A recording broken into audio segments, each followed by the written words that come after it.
ঠিক তো? এই ব্যাংক অ্যাকাউন্টে তুই টাকা ভরিস, প্রতিদিন গিয়ে গিয়ে যে টাকাটা ভরিস, আমি ধরে নিলাম তোর এখানে 5 লক্ষ টাকা আছে,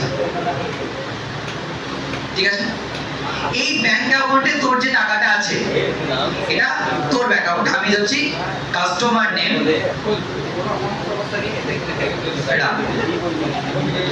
এবার এই যে টাকাটা আছে এই অ্যাকাউন্টটাকে আমরা কি অ্যাকাউন্ট বলতে পারি?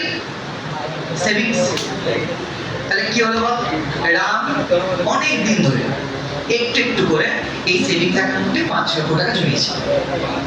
এই যে টাকাটা জমিয়েছে, কেন জমিয়েছে? তার কোনো প্রয়োজনে এই টাকাটা দিয়ে ও যেন ওর কাজটাকে মেটাতে পারে বা প্রয়োজনটা মেটাতে পারে। এবার বল, এই টাকাটাকে ওর প্রয়োজনে ও কি কিভাবে দিতে পারে বা কি কিভাবে লোককে দিতে পারে? কি কিভাবে? এক, এই টাকাটাকে ও তুলতে পারে ব্যাংকে এসে ফিজিক্যালি, যেটা আমি তোকে একটু আগে বোঝালাম, কিংবা এটিএম থেকে টাকাটা তুলতে পারে।